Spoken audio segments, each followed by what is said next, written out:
What is up? We are live. The NBA Rundown brought to you courtesy of Run Pure Sports and Run Pure Bets. I'm your host, Astaire. It's Wednesday. That means we have the man, the myth, the legend, Chris Randone with us. Chris, how you doing today? I know we were talking before the show. A late starting lineup change tilted you last night, huh? You ready to get it back today? Yeah, man. I mean, I'm still feeling the residual effects. You know, I didn't think that this would bother me after this morning, but Jock Landale, Phoenix Suns organization. Then to top it off, I had the last leg of the parlay, Golden State. It's just that game just really just crushed my soul, man. But you know, it's Wednesday, and you know what that means, that we're gonna find some good spots here. I know Tyler's gonna get us some good double performances. I know we're gonna find some little sneaky wins here. So let's make up for it today, guys. Yeah, I'm pretty excited. We went 1-2 on the spreadsheet last night. And just like these NBA teams, Tyler, it feels like that all year, every time we've had a bad performance, we've just bounced back strong. So, and Chris, I feel you because we do this for so long. We're so used to taking beats. You know, like we'll lose a lot of money and just go to bed like it's nothing.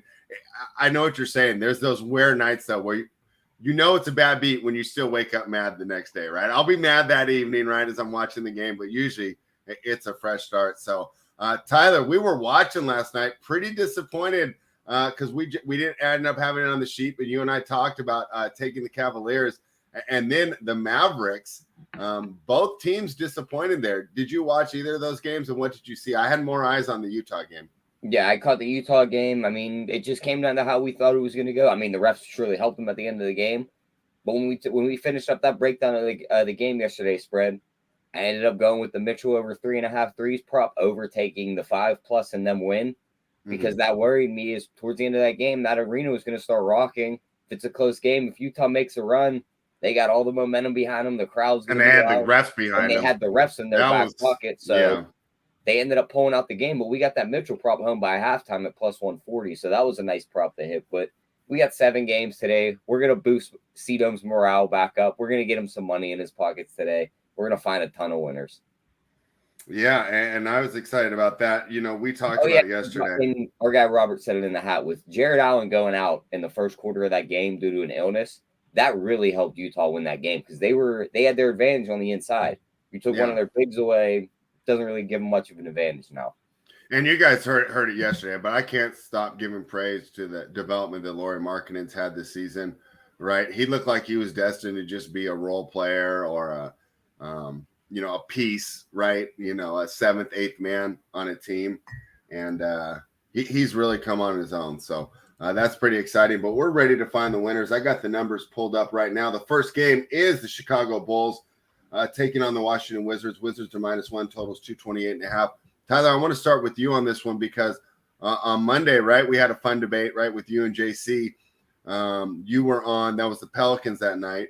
JC was on the Wizards talking about they were playing better of late, but you pointed out, hey, yeah, they were playing good till they lost Bradley Beal. They didn't have Bradley Beal in that game. That was an easy cash for you, right? You're going to be able to victory lap that the next time we hang out with JC. Same situation here tonight, and I want to talk to you because, right, I mean, I didn't adjust the projections that much for Bradley Beal, and now I'm beginning to think that's a mistake, right? And maybe I'm just down on Bradley Beal because – not that he's a bad player, but I do feel he's overrated. I definitely think he's overpaid. And I just, even when teams are talking about trading for him, I can't think of one team where he makes them a championship contender right now. Like, I don't really know what he does besides score. And most of the top teams already have the scoring in the bag. So I want to start with you tonight because we talked about using the projections as a guide. Maybe I shouldn't trust the projections tonight, taking the Wizards. The Bulls have been playing better. What do you think when the Wizards are laying 1 at home to the Bulls on a total of 228? Yeah, definitely going to have to monitor this injury report. Beal's already out, but Gafford, Kispert, and Porzingis are all questionable for the Wizards. And then the big one on the other side, DeMar DeRozan's questionable. So if he ends up rolled out, give me all Levine's props, his threes, his points. The dude's been shooting on fire, and you're going to take his next highest usage guy away from him.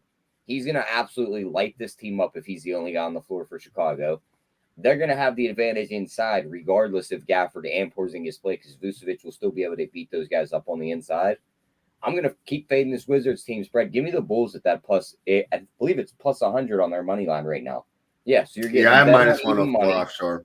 Yeah, you're getting dead on even money on a Bulls team that's been playing good. Even if DeRozan's out, I think Levine can carry the load. I'm on the Bulls here. All right, you're on the Bulls. Chris, if these guys end up being injured, this is going to be a huge game for DFS. How are you approaching this one from betting? And then, of course, give us a quick DFS breakdown, maybe some if-then scenarios. Yeah, no, the DeRozan situation, if he doesn't play, I mean, it's going to open up a lot, because Levine and Vucevic have price points where their projections not the greatest right now, but that usage and those projections are going to change drastically. So I could see a lot of ownership going here. But right now, currently, with where it stands, public's not on this game. Outside of Rui Hachimura, which, that's not an area I think I want to go unless something changes, maybe with Gafford or Porzingis. But if that doesn't change, I don't know if this is probably like the sexiest DFS matchup.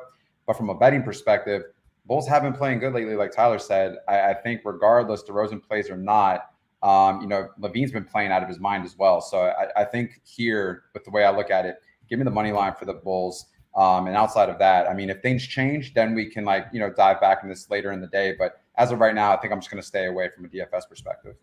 Yeah, so right now it's a stay away, but of course it does have a potential to be a huge game. And I guess the good thing is that, right, you'll get the news before lock no matter what. Now, I was watching you last week, though, and sometimes it makes you mad. I think it was the first game that Beal was rolled out, and you had targeted Porzingis, and you were like, I don't want the news to come out so early.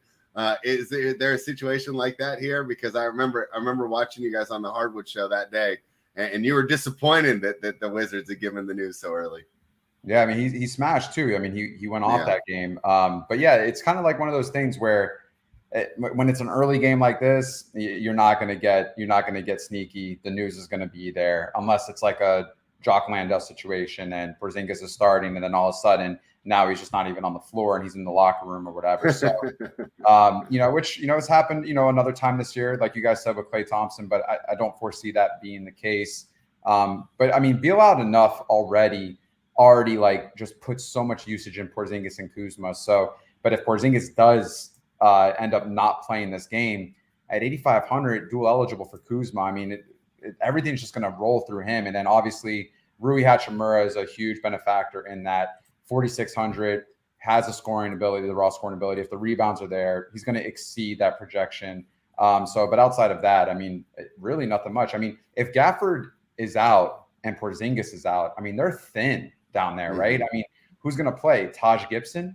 But I mean, Taj Gibson, he's old. He's not going to be able to play 20 minutes. So that's going to be a smash spot for Vucevic, man. So I could just see the inflated ownership going to him once that takes place, if that news comes out the way it does.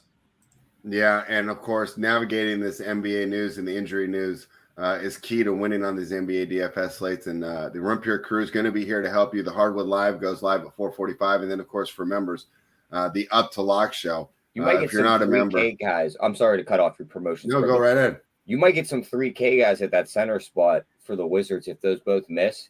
You got Vernon Carey Jr. sitting down there at 3K and the rookie, he might be a one-year player, Isaiah Todd, sitting down there at 3K too. Those are their only two other big men on the roster if those two sit, other than Taj Gibson, who we don't think plays a ton of minutes. Yeah, so that'll be something to keep an eye on, of course. And, I'll be listening to JSU and Big T break that down. So, guys, head on over, become a member, runpuresports.com. You'll get the Up to Lock show. And, of course, you'll get the NBA Bets Playbook, something Tyler and I are really proud about. We've been winning this year. What's the record right now, Tyler? Do you have it pulled up? The record right now is 24-21. No, for the full. Oh, for the full 94, 75, and 1. Yeah, so see, we've been doing really well, and we continue to kind of tinker with it. I talked about some changes to the projections yesterday. I should have trusted him, Tyler. It told me to take the Jazz, and it told me to take the Suns. But since it was my first day with these new numbers, I played a little safe. We only had 3 tags on there. Hey, sometimes you just got to believe in yourself. I'm sure there's some sort of after-school special. Before we go into the next game, when I was a kid.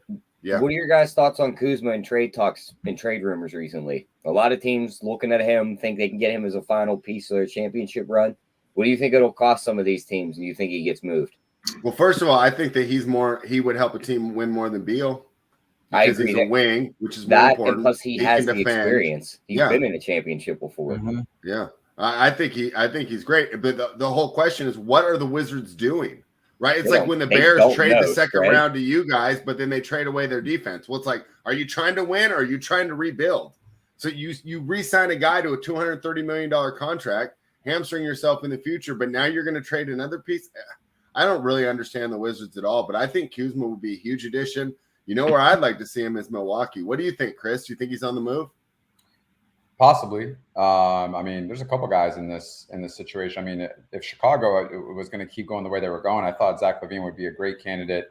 But also, too, this could be a great sell-high situation for Chicago. They can get a lot back for LaVine, and LaVine can help a lot of teams. And then, obviously, with Kuzma, like what Tyler mentioned, I mean, got experience, has played on a championship caliber team, won a championship. He can do a lot as a wing. He can shoot. He can rebound. I don't mind it whatsoever. He's also got the length. So I don't know where the best fit. I'm trying to think where I could see him play the most. It really is kind of interesting. But where I could see him shine, especially if these guys still stay out, is Phoenix. Phoenix is lacking. Phoenix is lacking that, man, with no Crowder, with no Cam Johnson. Torrey Craig has played good from time to time, but I think Phoenix would be a good spot for him. That is. And then, and then outside of that, though, where else? I don't know if they could afford him, but I wouldn't mind him on your Sacramento Kings, Yeah, that would be a good look. We have the assets. I don't know what they'd give up for. I know they have the assets, but they might overpay for them like they tend to do in the past. Would you give up Keegan Murray for him in a package? No way. Would you give up Barnes? Yes. You give up Davion Mitchell? Unfortunately, yes. I'd say those two players can get you Kuzma.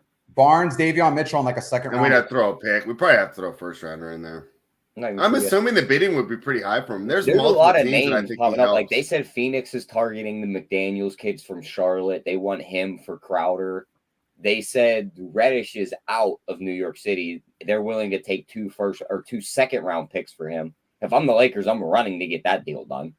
Yeah. Like that's a free wing player that can shoot.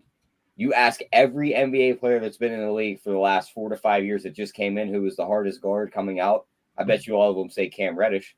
Yeah, you sent me that video where A1 Anthony Edwards said that. He must have a problem with authority. That's my guess. Because for NBA players to speak so highly of him, but for coaches to not like him, he must just. But for a guy that was able to play third option to RJ Barrett and Zion at Duke, it just stuns me that he has problems with a coach, like coaching problems in the NBA now.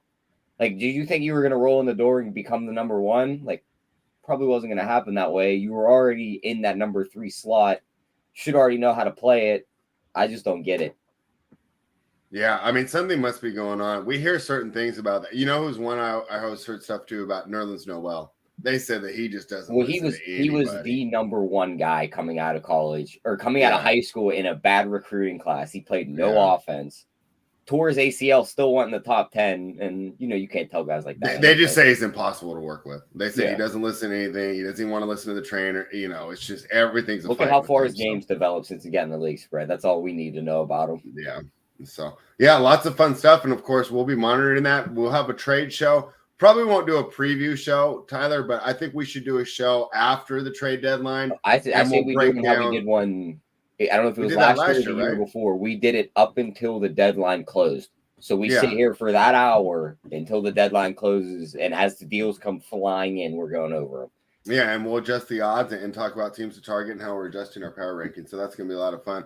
Chris, of course, if you're available, we'd love to have you. It's rough for me not being the most jacked dude on the show, but these are the type of sacrifices I'm willing to make. The Minnesota Timberwolves are -6.5. They're in Detroit taking on the Pistons. The total is 230.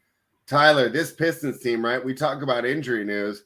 This is just a mess. Bojan questionable. Durant questionable. Isaiah Livers questionable. Isaiah Stewart, right? Now, normally Livers and Stewart, I wouldn't say is too big a deal. But if you're already missing Bojan and Durant, this team is really thin. On the other side, Anthony Edwards is questionable for the Timberwolves. So, of course, that's huge news. And Chris can talk about that. Luke Garza will be active.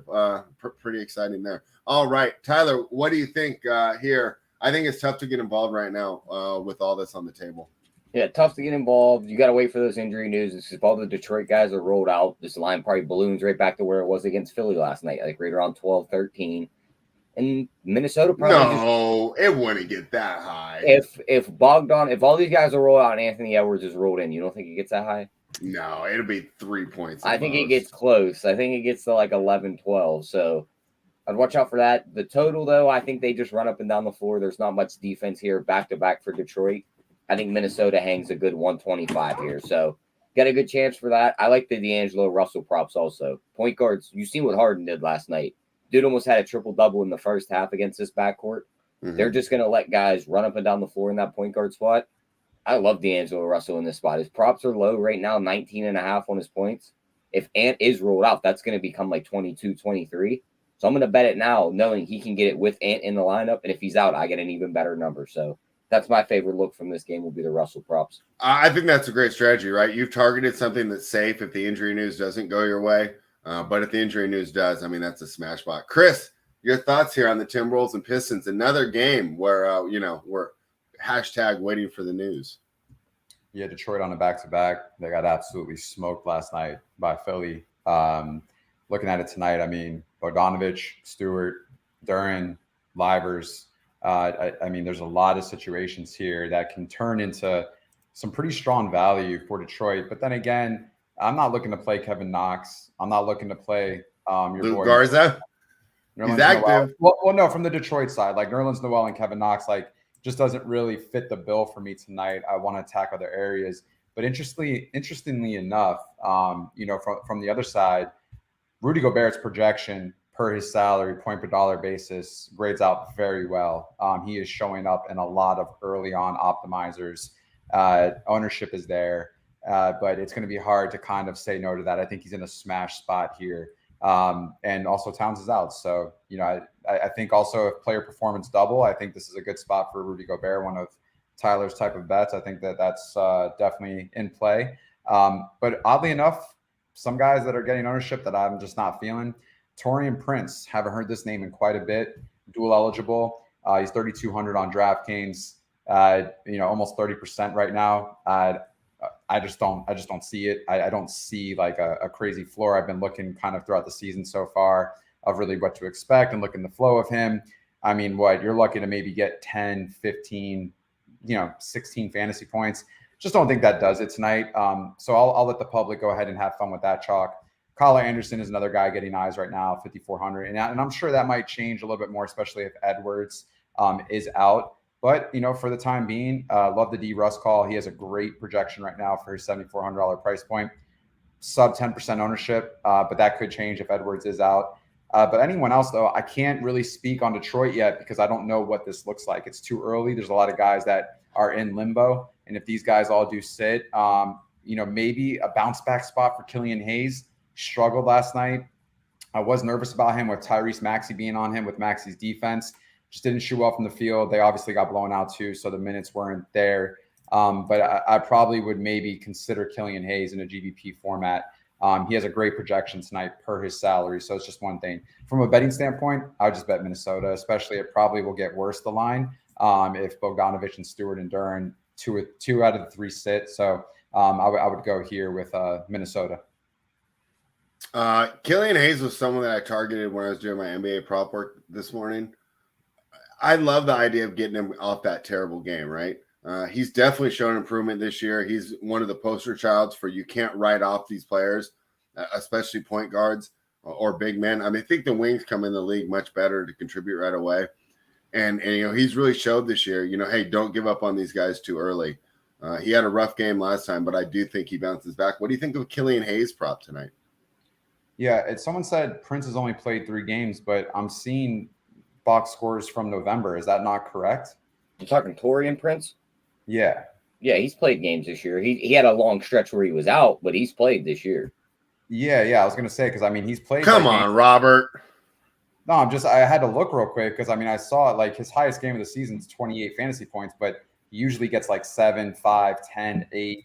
It just doesn't fit the bill for me. But, the Killian Hayes, he had a really bad game last night, spread, and there were people that were on him. He was getting touted. For me, maybe this is a bounce back spot. Shot 2 for 11 last night.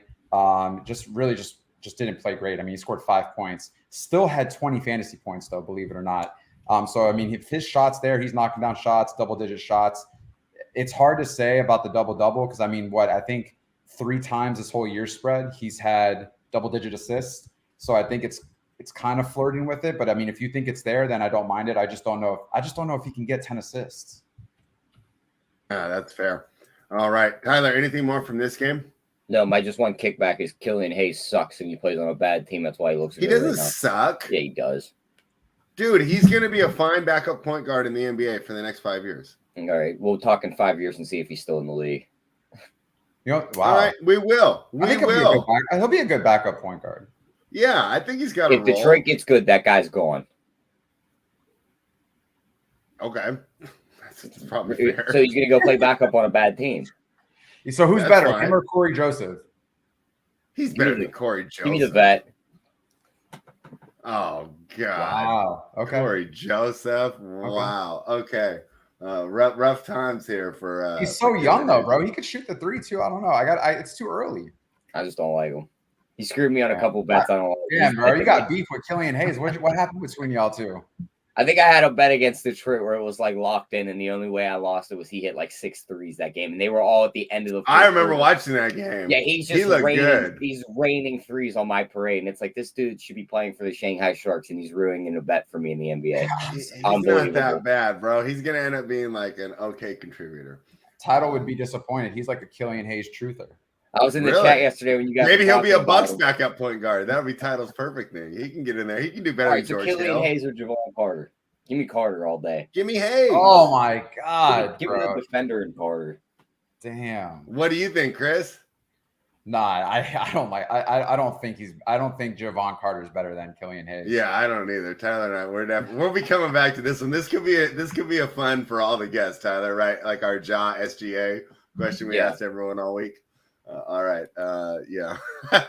any other Killian Hayes comparisons you guys drop in the chat? We'll answer those. The Milwaukee Bucks are now minus 3.5. Tyler, this was 2.5 when I did the playbook this morning. It was 2 when you filled it out last night. So the Bucks have been taking money. The total here is 234. The reason this line moved though is Trae Young got added to the injury report. We've talked about it before. Those late ads when they're not on the night before and they show up day of, usually not a good sign. Would not be surprised to see him miss the game. The Bucks, was that last night or Monday? It was Monday night, right? That we were tilting the Bucks because they were losing to the Knicks. And then did you flip it? Yeah, we both flipped it. I think I flipped back earlier than you. And then I never flipped back because when I flipped it off, they started to come back, and I was like, for my mental health and the fact that they started to come back when I turned off the game, I'm not turning the game back on because Malachi turned it back on, and then there went the Knicks. Yeah, well, that's fine. I ended up watching like the last 5 or 6 minutes. I got to send you the Giannis gift, as that ended up being a winner for us. Another similar situation, right? This is about the same line that we laid with the Knicks. Wasn't it 3.5? No, it was in New York. We got them as an underdog spread. They were +1. Oh, okay. Sorry, memory's going here. We do a lot of sports here at Rump here. But regardless, I like the Bucks here tonight to get it done. What do you think, Tyler? I do too, but man, this team just doesn't look like the team that smashes guys anymore. Like, they can't beat a Knicks team very bad. This Atlanta team has played them very tough. Now you're going to roll out one of their best players in Trae Young, which means DeJounte Murray's probably just going to have the ball in his hands all game. And I know he's only questionable right now, but I do expect him to be rolled out because that was the late day downgrade. It came out less than 30 minutes ago. We know how those illness tags are with Q tags, so don't expect him. I'm going to lean the Bucks, but I don't want to lay the 3.5. If I'm doing it spread, I'm going right back to the Giannis double and win it -110. All right, so you like the player performance double. I'm fine laying the points. Chris, if Trae's out, how does this open up things for the Hawks, and how are you going to bet this game? Yeah, I mean, I like the Bucks, regardless if Trae plays or not. To be honest with you, give me Giannis in this situation. I think he smashes tonight. He's also got a situation where he's getting a lot of ownership, he's showing up in a ton of optimals, which just sucks because it's like usually when that happens, it's like I have to play him, and he's 11.8K, so we got to find the value. One of the value pieces are coming from this game. Pat Connaughton, dual eligible. He's showing up in a lot of optimals. Probably someone you should consider tonight from a GBP standpoint. He's only 3,500.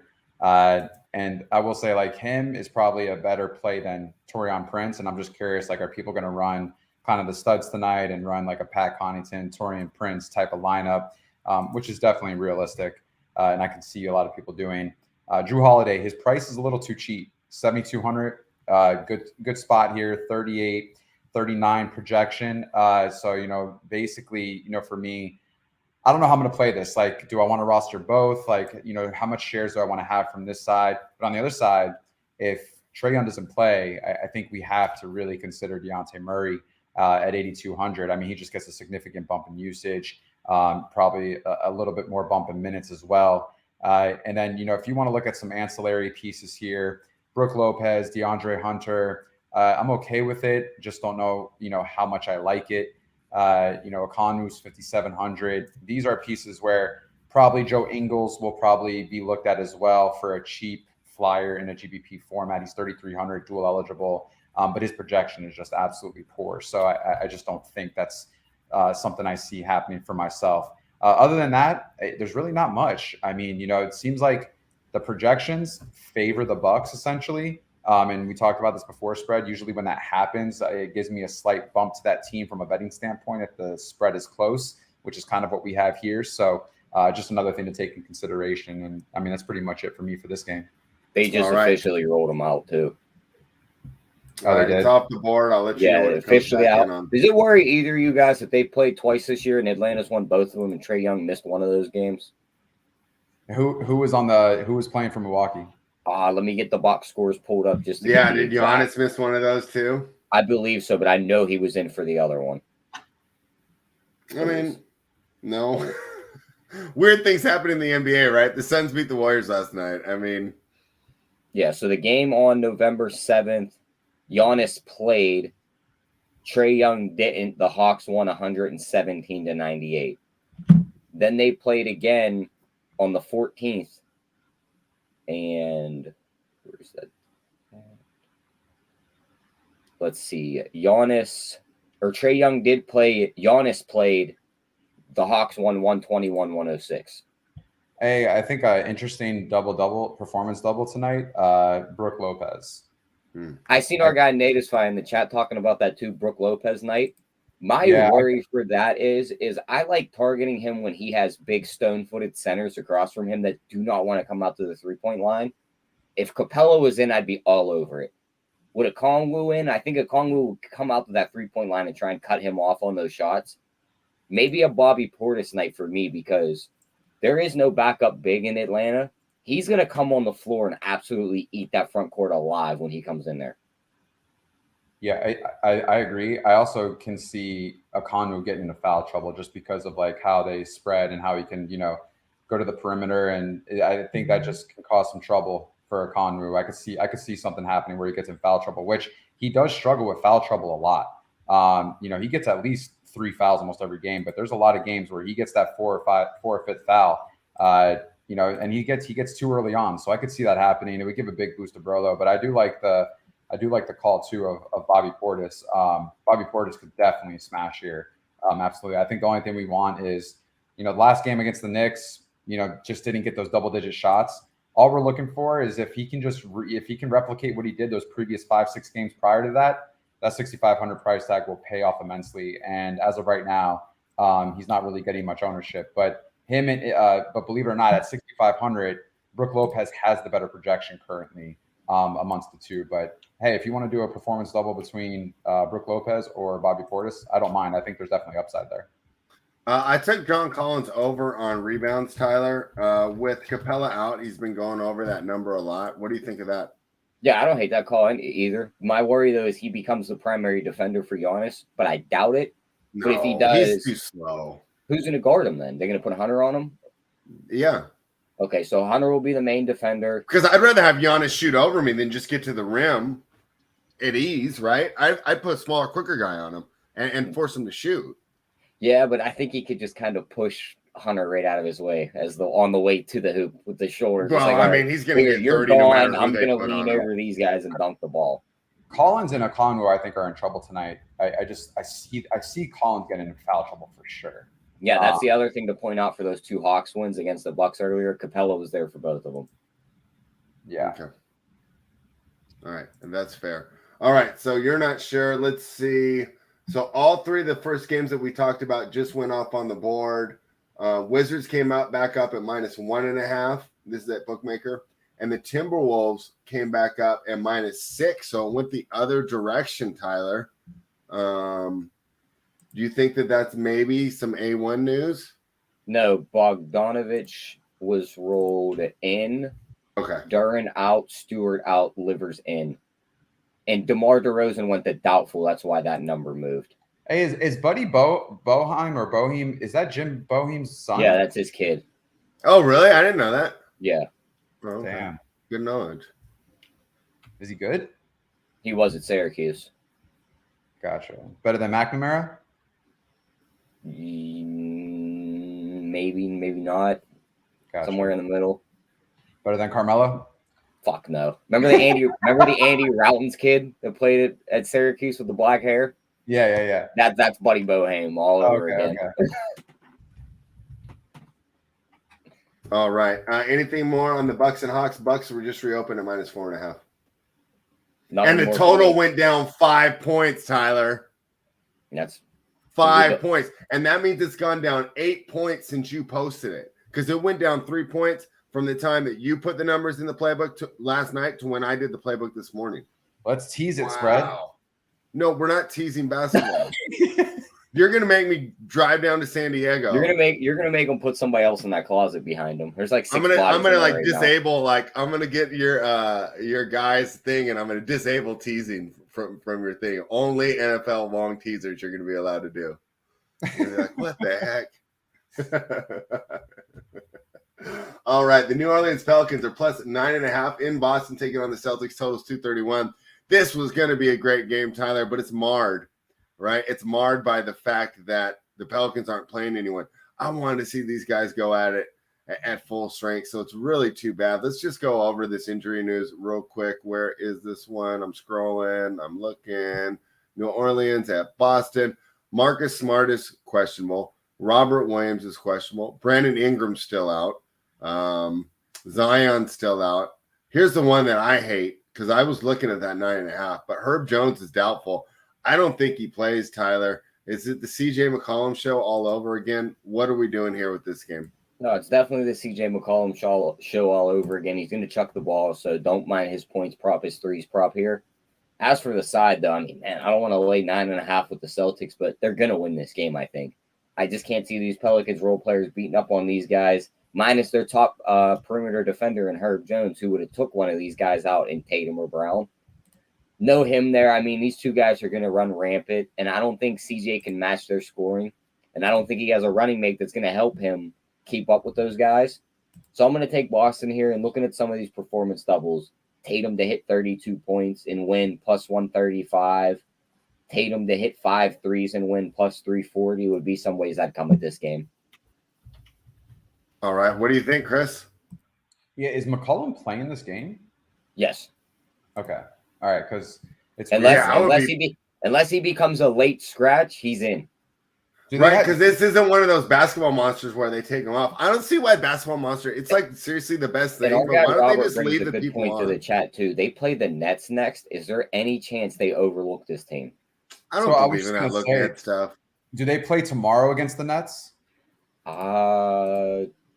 Because it's weird. Like on RotoWire. Yes, yeah, on RotoWire right now, they don't have CJ in the starting lineup, like expected lineup.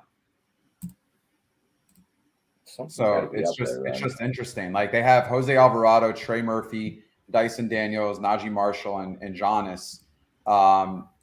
So it's just weird. Like, do they just say, hey, like, let's lay this game down since everyone else is already out, and let's go ahead and just focus on the Nets tomorrow? I don't know. It's just interesting. That's a good point too, because every injury report I'm pulling up, he's not on it, and if that's the one spot where they're already ahead of the news, that could be something good to be on. Yeah, so I mean, if that's the case, then I think guys like Dyson Daniels gets a huge bump. I mean, honestly, everyone's going to probably be. And we've seen the Celtics in this spot in the last 2 weeks. Yeah. And they lost the game and they let the other team score 150 points. Yeah. So it's just one thing to take in consideration. If that's the case, then I think, the Pelicans get kind of a huge bump here across the board. I mean, because you got Alvarado, he's cheap. Dyson Daniels is basically the bare minimum. And Dyson Daniels is already getting ownership. So that leads to tell me like what's going on. Because CJ McCollum, I don't know. Something's up here. So I'm just curious how that kind of plays out. But from a betting perspective, I'm not going to touch this game. And then from a DFS perspective, that can change if CJ McCollum is out. Then we can really start considering some spots. But maybe also, regardless, I think Valanciunas can definitely smash here. He's got a really good projection per his 6,600 price point on DK. So I don't mind it. And, when you run the optimal, he's showing up quite a bit, about 9-10% here. So I could definitely roll with that. If salary permits, I don't mind that play. All right. Are we worried about Robert? I like this point. They haven't looked good at all in most games the last month. And I would add to that, it's mostly the road games that they've looked bad. Now they're back at home. Are we worried about their recent disasters that they've had, Tyler? I mean, not really. And they played that last game at home. It was against Chicago. They were, minus 8.5. Mm-hmm. But Chicago was also shooting the lights out. They were able to keep that game kind of close. They ended up covering by the hook. So they got it by the hook? Yeah, they won by 8. Yeah, so, I mean, in this spot, too, with the Nets on deck. But the other thing about having the Nets on deck now might not mean as much with no Durant on the other side. Like, they know it's just go maul Kyrie season on the other side. I don't think NBA players get that up for regular season games unless it's Christmas Day, then Martin Luther King Day, which we're going to have a great show next week, Tyler. I think there's certain little spots like last night, for instance, like Mitchell and the Jazz team were going to go at it. The Kyrie with Boston and that stuff that happened in the last couple of years. Yeah, right. There's certain spots that they look forward to, but I'm just saying I don't think the Celtics are looking ahead to that. I could be wrong. I mean, I'm just guessing, right? But just from my experience with basketball players, they're just worried about balling out and having fun in the evening. Right? All the ones I knew. And they're not looking at the schedule. That statement right there kind of makes me like the 9.5 more on the Pelican side because they're going to look at this team. If Herb Jones was in it, it would have been a play. Yeah. So, but that's where I'm kind of stupid on my projections. Some of those defensive players, and we the people's not in the chat today, but he's going to hate this. I way overrate them than say a scorer like Bradley Beal. Because I just feel like it's bumped out past 10.5, I will be on the Pelicans. I just think it's easier to replace scoring because all these guys have scored their whole life than it is to replace solid defense. So DeRozan's doubtful. Where did that locking the Levine props? Yeah, Levine right now. I think smashes here. I don't mind running a Levine Vucevic combo either. I mean, their prices just kind of weren't. But also too, if you want to just get a little, interesting with DeRozan out, I think that gives a bump to Kobe White. He's 3,300. I don't know what ownership will look like, but I could see Kobe White, getting some 25, 27-minute run. But I mean, you're going to need him to get 25, DK points. And I think that's definitely possible in this situation against Washington. Tyler, who's better, Kobe White or Killian Hayes? God, I hate them both. I just go neither. Can we just ship them both out? Great comment here from Boss Bro. I agree here. They do care about the televised games because they don't want Shaq and Barkley talking mess about them. So, hey, good point there. Maybe I'm overwhelming that. He's talking about Pat Williams bump. Do you see that, Chris? The Pat Williams? Getting a bump if DeRozan's out? Yeah, I mean, Pat Williams, I don't mind it whatsoever. The thing we're going to need from Pat Williams, though, I mean, he's 4,700. So price is kind of steep from maybe a week, 2 weeks ago when he was 38, 4K. It's just the ceiling is just not the greatest, but you're hoping for double-digit shots, and obviously we need him to get there defensively because that's kind of what he does, steals and blocks essentially. And so, can he get there? He's had some games where he shined this year, some 30-plus point games. I think 2 or 3 throughout the entire season. But to be honest with you, man, that offense is Levine's going to take a ton of shots and Vucevic as well. So I can see a lot just running through those two. But 4,700 just might be a little bit too steep, especially because we do have some good value in other places. And I think, you're going to want to have to save some, especially if you want Giannis or something. So. Okay. Great breakdown there. Let's move on. The Indiana Pacers plus 4.5. They are in New York taking on the Knicks. Total is 226. Tyler, this is an interesting game, man. I've really liked backing the Pacers lately. They've been on a roll. They're playing well. Our old friend in Sacramento, Tyrese Halliburton, he's gone on, right? He found a new, better partner, right? I mean, Chris, it's like looking on the gram and, you're seeing your ex just with some stud, like flying around the world. That's how we feel watching Tyrese. He's in a better situation now. What? We're happy for him. No, man, I don't do that. You don't get happy to know that your ex is doing well? I just don't know if they're doing well. Out of sight, out of mind. So, for me, I just keep. Damn, moving. you must have to delete half your feed. Oh, I mean, they come off the feed. They come off the feed for sure. I mean, but I mean, at the end of the day, it's like, I wish you the best, but I definitely don't really want to know what's going on with your life. I mean, he takes out foul and just throws it in the recycling. Yeah, they come and go, man. It's like the best way to describe it. It's kind of like, you are a team, you are a franchise. Mm-hmm. And at the end of the day, like, you're trying to sign a long-term deal with one of the top prospects in the world, or one of the best, athletes to come across your generation. And, if they end up, leaving, you got to be ready for free agency and look elsewhere. So always keep that in mind. But, I think I found my Luka Doncic, so I'm good for like the next 20, 30 years. Oh, wow. Well, congratulations there. So, cool. Well, all right. I'll stop making the jokes about your being the most eligible bachelor in San Diego. I'm gonna have to find some new material. Okay, I'm gonna be working hard tonight. Regardless, my point was that Tyrese Halliburton is playing well for the team, and I'm happy for him, even as a Kings fan. Plus 4.5 seems attractive here against the Knicks. Tyler, I have not made a play on this one yet. This was not one of the tags that I've already put up. You're plugged in on the Knicks. That's your favorite team. I remember you out there yelling "Bing Bong," getting in that GIF one day. What are your thoughts as the Knicks take on the Pacers? Yeah, I'm with you. Give me the Pacers plus the 4.5 here. I mean, they've been playing great, but before we even get to the side, Snap bet that 26.5. I think that's a little low. We know the Pacers. We said that last time, and they ended up at 219. They were playing the Bucks. I mean, the Bucks and we almost got over on that. Did the you Bucks see we almost got over? They made a push at the end. How many travel calls did the Bucks get called on in that game? Like 8. And Giannis was like half of them. Yeah, he was like 7 of them. So I don't see that happening here with the Pacers. Halliburton's going to get this offense set up. Hield's going to be chucking threes. They're going to be putting up points. The Knicks are going to be looking to keep up. I think Randle has a decent game again here.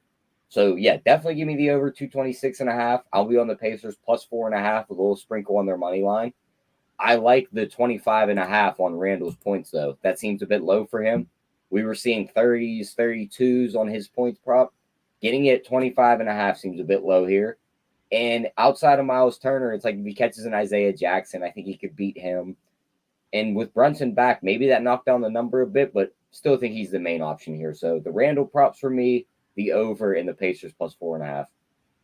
All right. He likes the Pacers there. He likes the over. What do you think, Chris, man? I got scarred when I bet. I've been doing good on overs. The Knicks didn't get there for me on Monday against the Bucks, but they've been a pretty good over team this season.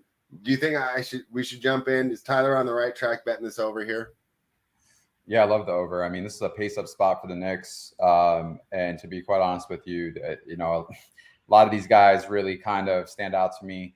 Obviously, it's hard. It's hard to say no to Randle, man. Like the amount he I don't know if you guys saw. I want to say this was the last game or the Toronto game. I forget which one. But he played the whole first quarter, and then he even started in the second quarter. And I'm just like, he's averaging 40. That's Thibodeau for you right there. Yeah, like, I mean, you can honestly put him down for 40 minutes if this game stays competitive, which 4.5 point spread, I mean, I don't mind it. But 10.5K, he's got a good projection. For me right now, ownership isn't too egregious. So it's just one thing to I don't mind stacking this game a little bit, to be honest with you, because I think Brunson's a great play tonight. 8,200 without Barrett. Now Barrett's not playing, right? He's questionable, but do we have the word yet? No, still questionable. No word on him yet. I mean, if Barrett doesn't play, like I'm gonna have to go Brunson. Do you again. think he's coming back? He hasn't played for about 5 games. Well, even if he does, I mean, I think he plays like 18 minutes, 20 minutes, unless he just it was a finger. It's so Tibbs though.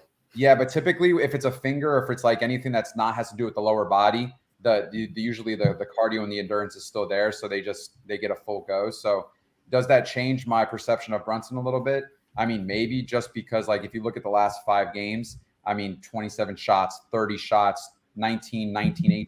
Like the shots are there. When Barrett's playing, it's like 14, 13. Like it's not as much volume. So I mean, like if Barrett doesn't play, I love Brunson. But then again, public loves Brunson already tonight too. So it would worry me if I don't have shares of Brunson tonight. I'll just say that, because he can definitely go off in this situation. But then again, on the contrary, I like your boy Halliburton. I don't mind running him as well. He's 9,200. Not much ownership going to him, but I will say this spot for him, he's been playing absolutely fantastic. Double in every game. 4 of the last 5, if I'm not mistaken. And double-digit shots. We know he's a facilitator. I think this game is. I think if you guys think it's an over situation, which I think like you can put some guys here from both sides of the ball, I don't mind game stacking this game a little bit. So just one thing to take into consideration. I think everything weighs on the RJ Barrett news as well, because if that's the case, then I kind of like Brunson even more. Yeah, I'm excited about that game. All right, you guys talked me into it. I'll add one play there to the sheet. We'll take the over in the Pacers. Tease the over, and then tease Milwaukee. We're not teasing anything in the NBA. All right, Chris. It's like we're not teasing. It's just like, why? If you have the goods at home, why are you going to go to the strip club? No teasing. All right, Chris. Hey, listen. Hey, I just want to know though, if you were to do a teaser for football this weekend, all right, who would you go with? Tease the NFL. Yeah, who would you tease? I want to know 3 teams that you would tease this weekend. Tyler too. Tyler, jump in here. Tease the Bucks up to over 8.5. Okay. The Bengals down to under a field goal. Okay. And the Giants up, because I think all 3 of those teams will win. What about the Bills down? You could do that, but it's 13 down to what? 7.5. Yeah. So it's like you still need them to win by. They're going to cover the 13 though. You guys can't get it, but for everybody out there that has FanDuel and all these other legal books, you can go in lowest scoring team this week. Dolphins 5-1. Bet it now. Skylar Thompson's supposed to start. Yeah. It looks like 2 is going to be. What about you, Fred? I like the 2 that he said. I would just switch out the Bills. Yeah, I don't want to touch the Giants. I would tease the 49ers. I would tease the Bills. I would tease the Bengals, and I would tease the Bucks. Yeah. There you go. Pretty good. And you can teasing. I'm all for your teasing football, so I will support that habit. All right, 3 more games. I got to get to talking touchdowns. I thought on the smaller slate we wouldn't have time problems, but we're having too much fun here today. San Antonio Spurs are now plus 13.5 in Memphis, taking on the Grizzlies. Total of 238. These teams just played on Monday night. The final score was 121-113. Tyler, that was the most miraculous under. Remember, I sent you the screenshot. We were on the under, Chris. They had they scored 60-something in the first, a 73-point second quarter. I didn't think there was a chance. I flipped over towards the end. I go, what? This game's going to go under? They put up a 45-point fourth quarter when they emptied the benches. I got a lucky under there. I'm not doing it again, though, Tyler. I'm going to go over here. John Morant's back tonight, and so obviously that affects everything. I'm not getting involved in the spread, but after watching those teams get up and down, I mean, they were all shooting with 15 seconds on the shot clock. I mean, it wasn't like it was like 8 seconds to get across half court. It was like 8 seconds to get a shot up, it felt like. So, after getting that lucky under, I'm going the opposite way tonight. Tyler, what do you think, Spurs, Grizzlies? Yeah, I mean, 13.5, 238.5. I probably just, or 230.5. I probably just stay away from both of those. I mean, the Grizzlies should smash here. The Spurs are just kind of hanging out, waiting to get their chance at Victor in the draft. So, can't really back them. That total, though, 230, it does seem a bit kind of low for this game. But the Memphis games have been going under a ton lately, so I really don't want to get involved. Probably just basically a fade game for me, spread. I don't have much here. All right. What do you think, Chris? How are we approaching this one? Yeah, I'm not really feeling this one. Memphis is such a big favorite. It just implies and kind of translates into DFS a little bit. Not much ownership really going anywhere. Desmond Bane is getting ownership at 7K. But other than that, it's like everyone's pretty much sub 5%. So probably a no-go for me. This is a quick no. All right, that's easy. And then you guys helped me get to my next show. Appreciate that. The Phoenix Suns are another big spread here. Plus 13 in Denver taking on the Nuggets. Tyler, the Suns were huge dogs last night. I think that was, 12.5 when it closed. They got the win outright against Golden State. But this is one of the toughest back-to-backs in the NBA. You're traveling from San Francisco. You got to go to Denver, playing the altitude. I don't want to lay the 13. And we talked about there maybe being edges on these big spreads. I don't think there is. Not against this Phoenix team. If we're going to lay these, let's do it against the Pistons. Let's do it against the Spurs, right? And I know we didn't do it in either of those games tonight or the Rockets, right? But let's do absolutely terrible teams, not teams with the potential that the Phoenix Suns have. I know they haven't been playing well since Devin Booker's out, but this spread's still too big for me. The total's 227. I had that projected pretty close. I didn't have a play on this game. Tyler, am I leaving value on the table? Yeah, I mean, I'm not going to say yes, but I'm going to be on the Nuggets here. The Suns got their nice win yesterday with their scrub squad out there. I know those three guys are questionable: Shamet, Chris Paul, Ayton. Maybe you see Ayton rolled in, but I think Ayton and CP3 come as a package right now. If you get one, you get the other one. So I'm going to stay away from that. I like the Michael Porter threes prop, though. You're getting that right around 2.5 at plus money. So love that prop. I'm going to stay away from the Jokic props, though, because we've seen in games like this where they blow teams out, he might just take his foot off the gas and just hang out, watch all the other guys do their job. So basically, you're just going to be through the Michael Porter props for me. His 3+3s and win, even going up to his 4+3s and win. And if CP3 is rolled out and it's Dwayne Washington and these backup guards running around, I don't mind taking the Jamal Murray 20+ points and win at plus 145, or even his 3+3s at plus 225. That's another prop I play, Tyler, is I did take Jamal Murray over 18.5 points. And my idea there is he's averaging 18.5 points per game, right? So you're like, oh, they set the prop right where his number is. But if you watch that beginning of the season, he wasn't that good. Now he's finally finding his form. He's been doing really well as of late. He went for 34 against your favorite team, the Lakers, the other night, Chris, and that was only in 36 minutes. So I think Jamal Murray's finding his form. I think this will be a good matchup for him. I agree with you there. And even if you don't do the performance double, I think Jamal Murray over on points is a good look. Chris, how are you approaching this game? Another big spread. Yeah, no, I like the Phoenix money line. Wait, what? Yeah. I'm they're going back to back here. Oh, it's better than teasing. That's for sure. I'm laughing, but he was confident when he said the Lakers won last week, and it cashed easy. So it's 6-1. It only needs to hit like 12% of the time for it to be profitable. Yeah, I just have that feeling this is like a trap situation. And coming off a big win last night, they go into Denver tonight and do some weird things. I don't know, man. I will say I was a little shocked last night. But if Chris Paul doesn't play, Dwayne Washington for sure at 4,600. We talked about it before so many times. Point guards just kind of kill Denver. And, if Chris Paul plays, it could be a good spot for him. I just don't know what that looks like given his injury. But, I'm just going to say for some reason, it's just a gut feeling. Like I just feel like this is a weird situation where I think they come out and win. I know that sounds crazy. It's probably an egregious take, but something just feels trappy here, man. So, and they got that momentum last night. They went to Golden State, beat a fully healthy. I know it was Curry's first game back, but to win in Golden State like that, depleted as they were, is just freaking wild to me. Golden State does not lose at home. They're so good at home, and they just Denver doesn't lose at home either. I think they're like 17-3 at home. Yeah. So, but I don't know if they shoot the way they shot last night and they play. I don't know, man. Like I know it's egregious. It's probably a horrible take, but I'm just gonna stand by. No, I mean, here's the thing. Once you start giving out 6-1s and higher, we can never argue. It's just too much of an odds, right? I mean, yeah. I like that you're on here and you're taking a stand. Final game here: Houston Rockets. They're in my city tonight. They're in Sacramento taking on the Kings. Kings are laying 9.5. Totals 236.5.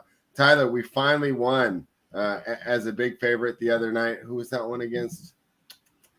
Who did we just beat? The Jazz? No, I can't remember. Anyways, we had 3 games in a row where we lost as big favorites, including to Chris's Lakers. Now we're going again against the Houston Rockets. But Tyler, this Houston Rockets team, man, I know there's a lot of talent, but I mean, they don't even look like they're running plays. I mean, and they can't defend. So I can't take the Rockets here. I can't lay it with the Kings. The total's 236.5. Just give me the over. What do you think? Yeah, the Magic. Thank you, Sean. The Magic. Sorry. That was the game where you came on all hyped up, puffing your chest out. They're gonna win this game by a landslide. Me and JC are sitting over here laughing. We did. And we did. It was bean time. Yeah, there looking at this game though, that night. I mean, the Rockets, they don't play a lick of defense. That totals 237. I don't want to lay 9.5 with a Kings team who, yeah, they covered last time out as big favorites, but we've seen them just play duds too. Mm-hmm. And their roster, yeah, they play a little bit of defense. If you look around the roster, they don't have many defenders either. So if the Rockets guys get hot, they could keep this game close. So I'd rather play it through. I wanted to do the Sabonis double-double and win. With a 9-point spread, you're not getting good odds on that. It's minus 225. So we're going to leave that one alone. The Herter 4+ threes and win at 2-1 intrigues me, though, because he's been shooting the hell out of the ball. He could easily hit 4 threes in this matchup. So I like that one. I also like the De'Aaron Fox 8+ assists in Sacramento wins at 2-1. And then if you wanted to get in on some Keegan Murray props, because he's been quietly shooting the ball very well. Let's see what we can get in if they have a threes prop on him to win. I see 15+ points on him to win. I don't see a threes prop on him. When I do see one, I will get that dropped into the Discord for everybody. All right. Sounds like a plan. Chris, what do you think about my favorite team? Are we going to get it done tonight? Yeah, this is a nice little game here. Late night hammer, 237 total. It's the highest on the it's not the Spurs Memphis game is a point higher, but yeah, this game has more promise to I feel like to really hit the over. But just a lot of good spots, right? Like, love Sabonis here. 10.6K, but great projection. Not much ownership going to him, but it's hard because I do like Fox too. And then look, I do like these Houston guys. If they can just keep this game competitive, there's a lot of spots here that can really have some upside. I think Sengun has upside. I think KPJ, Jalen Green, ownership's going there, a little bit. But for me, looking at this game, I think pieces from this game are going to make someone a millionaire tonight on DraftKings. Absolutely, I really feel strongly about that. And then you have Malik Monk, right? 4,400. Don't mind Malik Monk whatsoever. Especially with, if he's taking his double-digit shots, it's like for sure he can definitely get there. And he's shown flashes this year of 30 and even 40-point games. So the ceiling is there.